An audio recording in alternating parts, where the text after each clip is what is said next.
Greetings, members one and all of the Salivation Nation. 32 scientific facts about gold. Let's explore.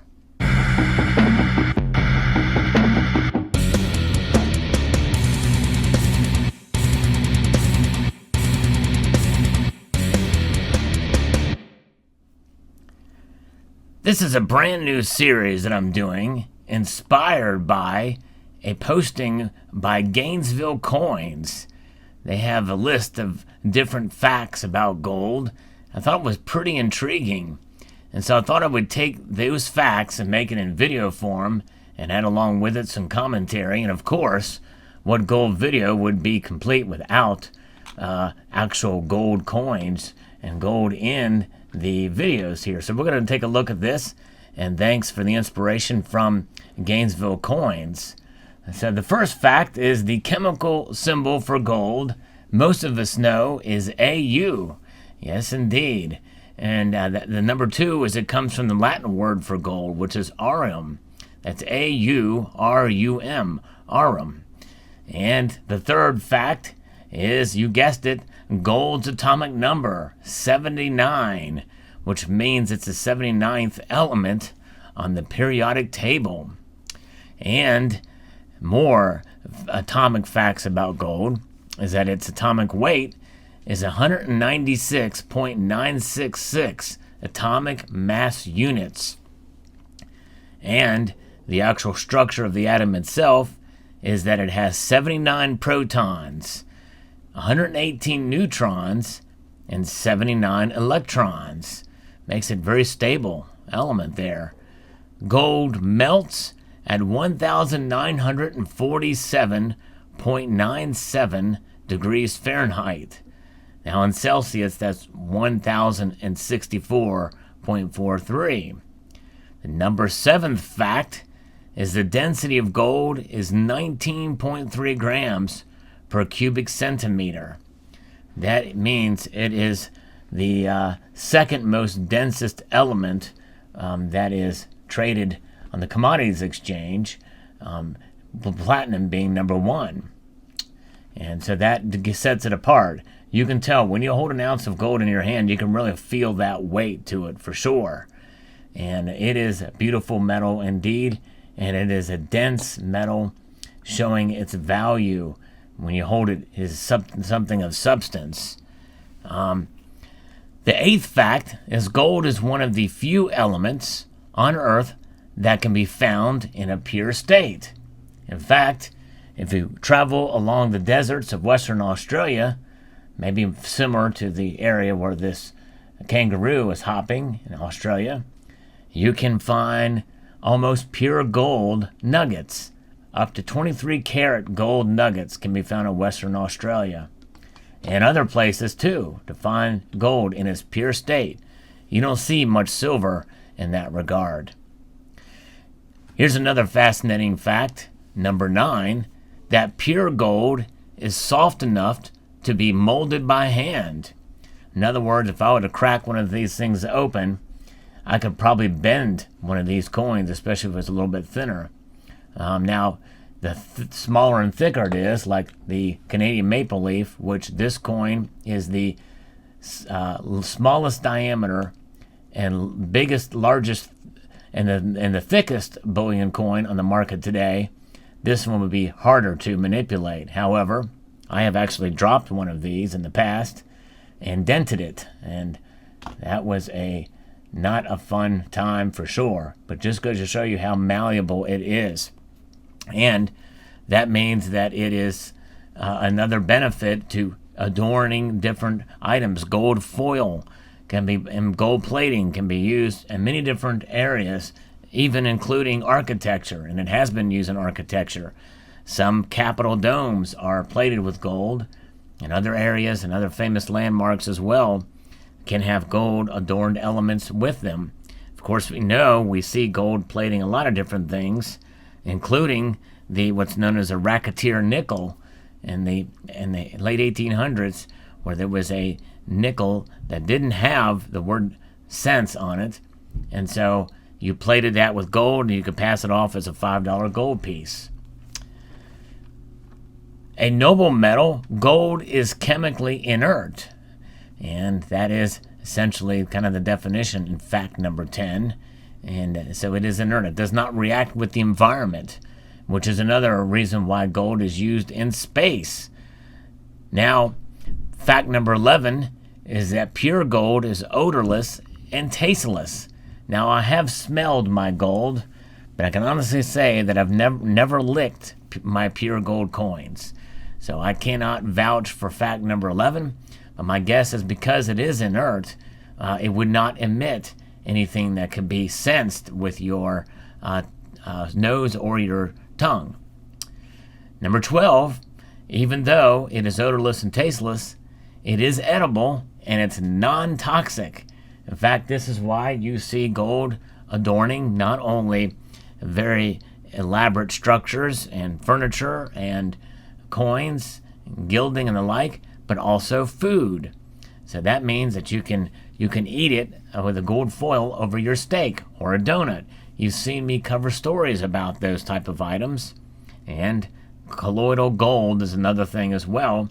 And there's also an alcoholic beverage called Goldschlager that's got little gold foil in it floating around inside.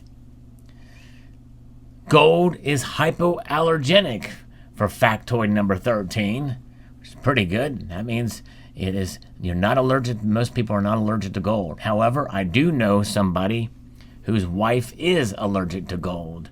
In fact, because of that, they had to get palladium wedding bands.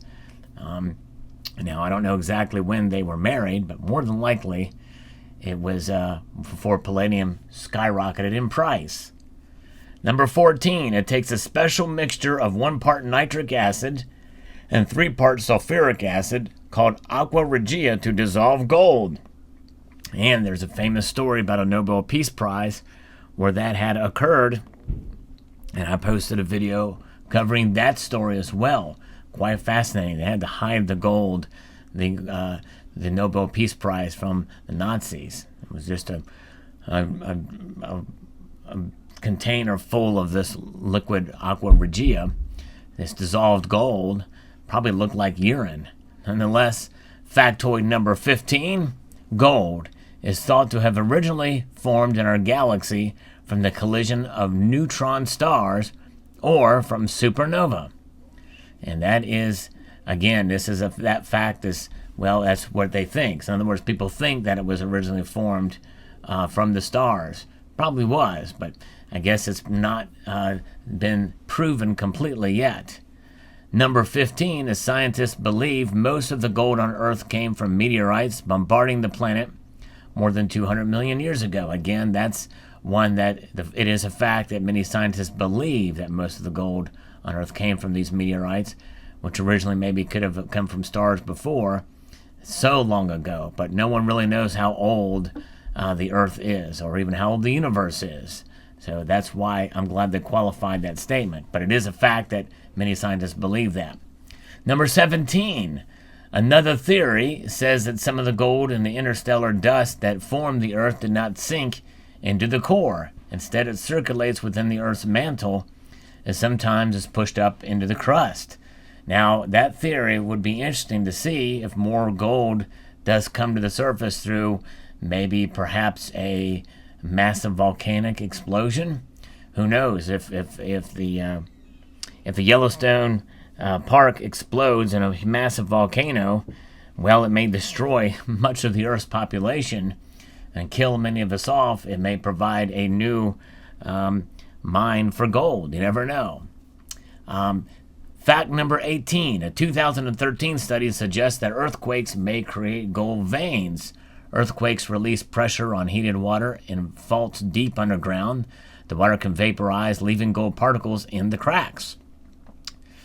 And number 19, the world's oceans contain 200 million tons of gold suspended in seawater. But at a concentration measured in parts per trillion, there's no viable way to collect it. And it doesn't mean that people haven't tried. That's for sure. Yes, indeed. Number 20, the Earth's crust contains 0.0013 parts per million of gold. And therefore, it is pretty rare. The Earth's core Fact number 21 is estimated to contain 20 million tons of gold. This would be enough to coat the surface of the world in gold 1.5 feet thick. Now, again, that's an estimate, but that estimation is a fact. That is, there is an estimation. Now, what does this mean? Well, there may be a lot of gold down there. Getting to it is a different matter. Highly unlikely we're going to get to the core's Earth, to the Earth's core. NASA estimates that the asteroid Eros contains 20 billion tons of gold. That's factoid number 22. In fact, you've heard me cover a story about that in a prior video, but the likelihood that we can bring any of that back in an economically viable way is a near impossibility. Of course, if we were, very easily, well, it would render all of our gold worthless because essentially gold would not be so rare anymore. 23, 6/10 billionths of the sun mass is gold. Now that's an interesting factoid. 6/10 billionths of the sun's mass is gold.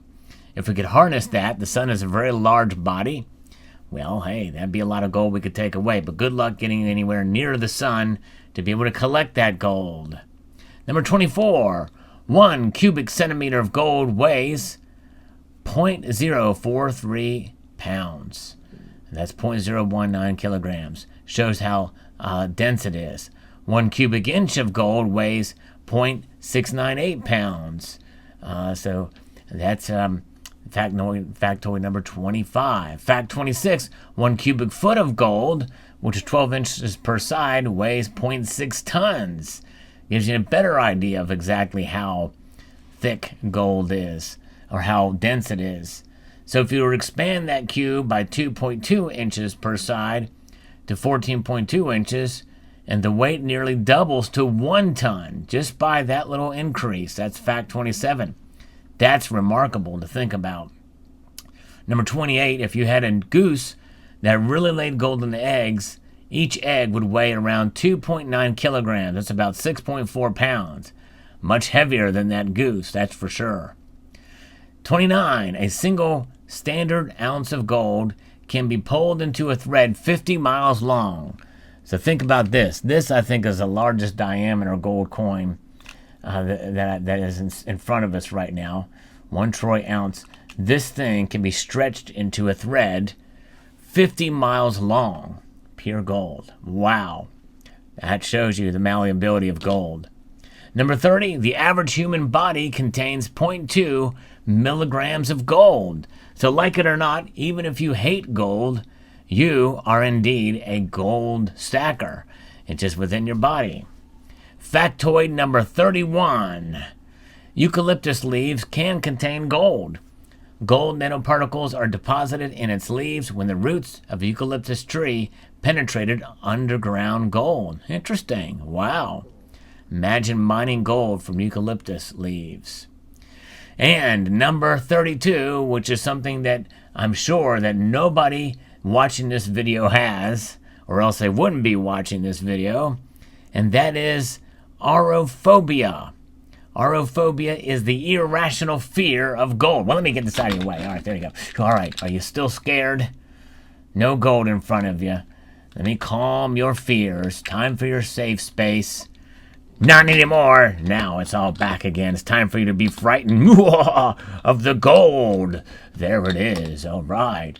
So there you go. The first installment of a new series of videos inspired by Gainesville Coins posting. So stay tuned. I will do more of these in the future, covering interesting facts about gold. And I hope you enjoyed this video. I'd like to extend a multitude of gratitude to you all for taking the time to watch, and encourage you to please rate, share, comment, and subscribe.